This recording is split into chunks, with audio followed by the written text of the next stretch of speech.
Hello student, welcome back to our YouTube channel. तो आज की ये वीडियो है क्लास 10 के महत्वपूर्ण नोट्स इतिहास में स्टार्ट करने चैप्टर नंबर 1 से, जिसका नाम है यूरोप में राष्ट्रवाद का उदय। तो इसके अंदर हम सारे इंपॉर्टेंट नोट्स यहाँ से कवर कर लेंगे, जिसके साथ आप सारे क्वेश्चन के आंसर आसानी से दे सकते हैं।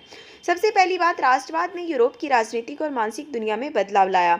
मतलब पूरे जो है राष्ट्रवाद का जो वहाँ पर पूरा का पूरा चला, फ्रेंच क्रांति चली, उसके बाद इटली का एकीकरण हुआ, उसके अलावा और सारी जो चीज़ें हम यहाँ पर पढ़ेंगे, तो उसने पूरे राजनीतिक और मानसिक दुनिया में बदलाव लाया। बहुराष्ट्रों की बजाय राष्ट्र राज्य के उद्भव का नेतृत्व किया गया। राष्ट्र राज्य के तहत सामान्य पहचान की भावना और साझा इतिहास विकसित करना, संघर्ष, तो ये जो सारे के सारे हैं वो नेताओं और आम लोगों की कार्यवाही का ही पूरा का पूरा परिणाम था।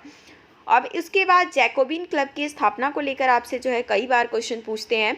तो 1970 के दशक में फ्रेंच सेना होलैंड, बेल्जियम, स्विट्जरलैंड और इटली में चली गई नेपोलियन के अंतर्गत विकास हुआ।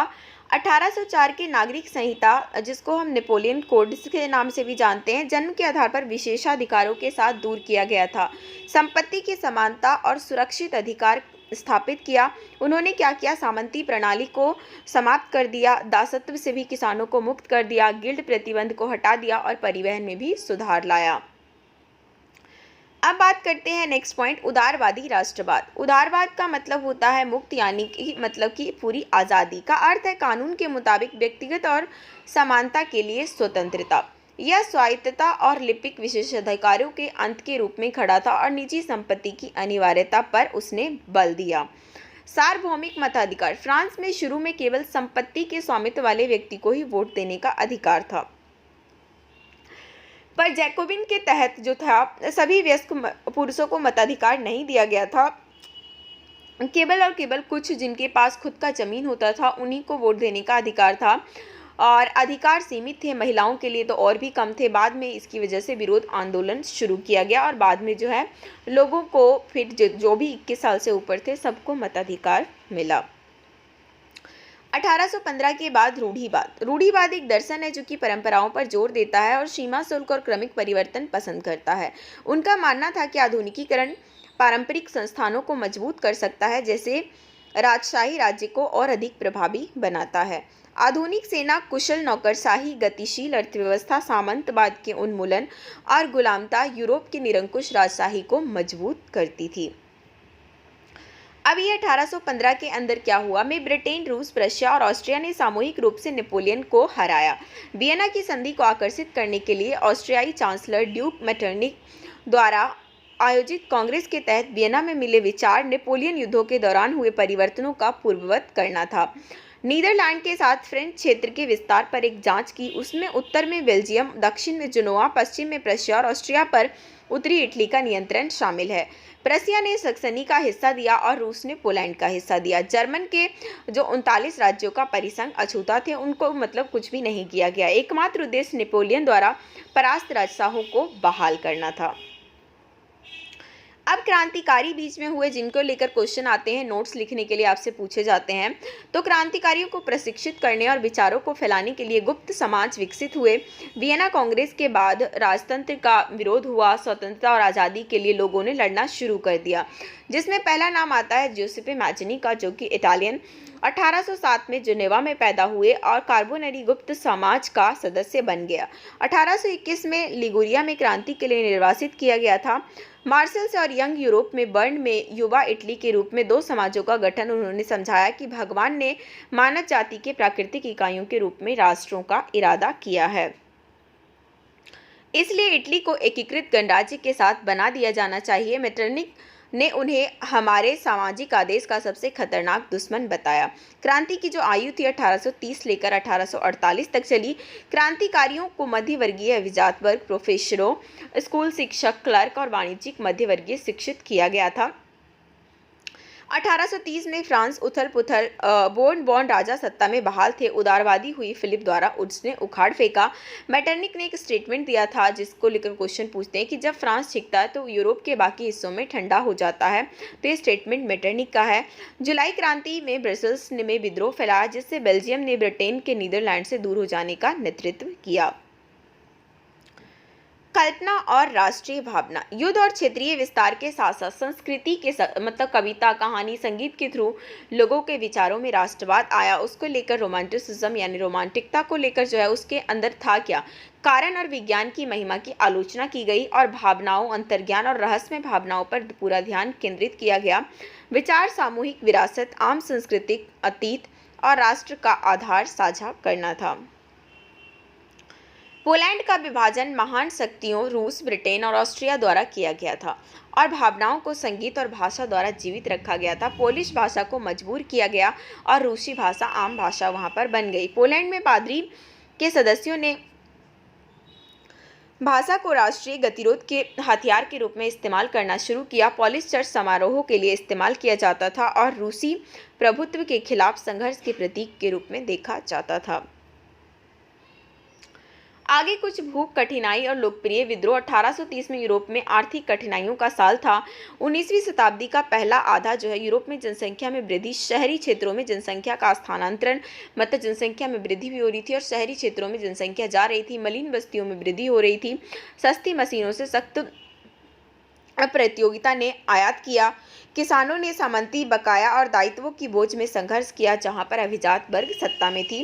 भोजन की कीमतों में वृद्धि हो गई और फसल खराब होने से जो है समस्या और ज़्यादा बढ़ गई, जिसकी वजह से 1848 में व्यापक भोजन की कमी हो गई। पेरिस और लुई फिलिप में बेरोजगारी को भगाने के लिए मजबूर किया गया था। राष्ट्रीय विधानसभा ने गणतंत्र की घोषणा की और 21 वर्ष से अधिक आयु के सभी पुरुषों को मताधिकार दिया और उनको काम करने का भी अधिकार दिया। 1845 सिलेसिया में बुनकरों ने ठेकेदारों के खिलाफ विद्रोह का नेतृत्व किया, जिन्होंने उन्हें कच्चे माल की आपूर्ति की थी और तैयार उत्पाद के आदेश दिए थे, लेकिन भारी भुगतान कम कर दिया था। अब आगे चलते हैं। 1848 के अंदर उदारवादी क्रांति हुई। सार्वभौमिक पुरुष मताधिकार के आधार पर सम्राट और गणतंत्र के उन्मूलन को जन्म दिया। जर्मनी में 18 मई 1848 को 831 निर्वाचित प्रतिनिधियों के साथ जर्मन नेशनल असेंबली का गठन किया गया था। उन्होंने जर्मन राष्ट्रों के लिए एक संविधान का मसौदा तैयार किया जिसका नेतृत्व राजशाही करेंगे। फ्रेडरिक विल्हेम प्रशिया के राजा ने इसे खारिज कर दिया और चुनी हुई विधानसभा का विरोध करने के लिए अन्य सम्राटों में शामिल हो गए। संसद में मध्यम वर्ग का प्रभुत्व था जो कामगारों की मांगों का विरोध करता था। विधानसभा को तोड़ दिया गया था और सैनिकों को बुलाया गया था। महिलाओं ने राजनीतिक संघों की स्थापना की, अखबारों की स्थापना की और राजनीतिक बैठकों में भाग लिया, लेकिन मताधिकार के अधिकारों से इनकार किया गया। सेंट पॉल की चर्च में फ्रैंकफर्ट संसद में महिलाओं को केवल आगंतुकों की गैलरी में खड़े रहने के लिए पर्यवेक्षक के रूप में बस भर्ती कराया गया था। अब जर्मनी और इटली का जो निर्माण हुआ, जर्मनी में राष्ट्र निर्माण के लिए लिबरल पहल को राजशाही और सैन्य द्वारा दमन कर दिया गया था। प्रशिया के बड़े जमींदारों, जिसको कि जैंकर्स कहा जाता था, उसका समर्थन किया। प्रशिया ने ऑटो विन बिस्मार्क को वास्तुकार के रूप में राष्ट्रीय एकीकरण के लिए नेतृत्व किया। ऑस्ट्रिया, डेनमार्क और फ्रांस के साथ 7 वर्षों में 3 युद्ध प्रशिया की जीत हुई और फिर वो एकीकरण में समाप्त हुआ। जनवरी 1871 में प्रशियाई राजा विलियम आई को versus of hall of mirrors में एक समारोह में जर्मन सम्राट घोषित किया गया था। नए राज्य ने जर्मनी में मुद्रा, बैंकिंग, कानूनी और न्यायिक प्रणाली के आधुनिकीकरण पर बल दिया। इटली का एकीकरण के हम अंदर जानते हैं। इटली ने राजवंशों और हैब्सबर्ग साम्राज्य को बिखराया था। 19वीं शताब्दी के मध्य में इसे 7 राज्यों में विभाजित किया गया था, जिसमें सर्डिनिया, पिडमोंट का इतालवी राजसी घर का शासन था, उत्तरी ऑस्ट्रिया के हैब्सबर्ग में था, केंद्र पर पोप का शासन था और दक्षिणी क्षेत्र स्पेन के बॉर्बन राजा के वर्चस्व के अधीन थे। युवा इटली जोसेफ मैजिनी एकात्मक इतालवी गणराज्य उसका गठन किया। 1831 और 1848 में बगावत की। विफलता का मतलब था कि सार्डिनिया युद्ध के लिए इटली के राज्य को एकजुट करने के लिए राजा विक्टर इमैनुअल द्वितीय के अधीन थे। एकीकृत इटली ने आर्थिक विकास और राजनीतिक प्रभुत्व की संभावना दी। मुख्यमंत्री कैवर नेतृत्व वाली एकीकरण ना तो क्रांतिकारी था और ना ही लोकतांत्रिक। वह इतालवी का बेहतर फ्रेंच बोलता था। 1859 में फ्रांस के साथ गठबंधन में सार्डिनिया ने ऑस्ट्रिया को हराया। 1860 में गैरिबाल्डी ने दक्षिण इटली और 2 सिसिलियस के किंगडम के लिए मार्च किया और स्पेनिश शासकों को हटा दिया। 1861 में विक्टर इमैनुअल द्वितीय संयुक्त इटली का राजा घोषित किया गया था। ज़्यादातर इटली निरक्षर था और उदार राष्ट्रवादी विचारधारा से अनजान था। गैरीबाल्डी के समर्थक ने कभी भी इटली के बारे में नहीं सुना था और सोचा था कि ला तालिया इमैनुअल की पत्नी थी। गैरीबाल्डी एक नाविक था। 1834 में मैजिनी के साथ युवा इटली के आंदोलन में वो शामिल हुआ। दक्षिण अमेरिका में 1848 तक निर्वासन में वो रहते थे। 1860 में गैरीबाल्डी ने हजारों की यात्रा के लिए दक्षिण इटली का नेतृत्व किया। स्वयं सेवक शामिल हो गए और लाल शर्ट्स के रूप में वो जाने जाते थे। 1867 में गैरीबाल्डी ने इटली के एकीकरण के लिए आखिरी बाधा से लड़ने के लिए स्वयं सेवकों की एक सेना को रोम में अगवा कर दिया और पोपल स्टेटस, जहां पर फ्रेंच गार्डन तैनात किया गया था। 1870 में फ्रांस ने रोम की सेना वापस ले ली और पोपल राज इटली में शामिल हो गए। फिर राष्ट्र का दृश्यमान, मतलब राष्ट्र को एक महिलाओं के रूप में चित्रित किया जाने लगा। महिला आंकड़ा राष्ट्र के एक रूपक था जिसको अमूर्त विचार, व्यक्ति या चीजों के माध्यम से व्यक्त किया गया। फ्रांसीसी ने महिलाओं की स्वतंत्रता को लाल टोपी और टूटी हुई चेन और न्याय के लिए आंखों पर पट्टी वाली महिलाओं को मापने वाले तराजू और गणतंत्र के विचारों को चित्रित करने के लिए इस्तेमाल किया। फ्रांस में उसे एक लोकप्रिय ईसाई नाम मारियान नाम दिया गया जिसने लोगों के राष्ट्र के विचार को रेखांकित किया। उसकी विशेषताओं लिबर्टी और गणराज्य के लोगों से ली गई थी। लाल टोपी, तिरंगा, काकड़ा, सार्वजनिक रूप से बनवाई गई मूर्तियां, सिक्कों और टिकटों के निशान भी बन गए। जर्मेनिया राष्ट्र जर्मन राष्ट्र का रूपक बन गया। जर्मेनिया जो है वो ओक की पत्तियों का एक मुकुट पहनती थी क्योंकि जर्मन ओक वीरता के लिए प्रतीक था। राष्ट्रवाद और साम्राज्यवाद। 19वीं शताब्दी की आखिरी तिमाही तक राष्ट्रवादी समूह असहिष्णु बन गए, मतलब आपस में उनकी लड़ाई होने लगी। और उसके बाद मेन जो प्रॉब्लम हुआ 1871 में जब बाल्कन वाला मैटर आया तो वो सबसे ज़्यादा गंभीर हुआ और उसने ही विश्व युद्ध की शुरुआत करी। प्रथम विश्व युद्ध। बाल्कन के अंदर भौगोलिक और जातीय भिन्नता में Romania, Bulgaria, Albania, Greece, Macedonia, Croatia, Bosnia Herzegovina, Slovenia, Serbia और मोंटेनेग्रो शामिल है। बाल्कन का अधिकांश भाग जो है वो तुर्की साम्राज्य के तहत था। रोमांटिक राष्ट्रवाद और तुर्क साम्राज्य के विघटन के फैलाव ने इस क्षेत्र को बहुत विस्फोटक बना दिया था। बाल्कन ने राष्ट्रीयता पर आज़ादी के दावों को रखा और इसे साबित करने के लिए इतिहास का इस्तेमाल किया। व्यापार और कॉलोनियों के साथ साथ नौसेना और सैन्य पर यूरोपीय शक्तियों के बीच तीव्र प्रतिद्वंद्विता और बाल्कन में देखा गया था। रूस, Germany, England, Austro Hungary Balkan को नियंत्रित करने की कोशिश कर रहे थे और जिसका ही परिणाम था वो प्रथम विश्व युद्ध।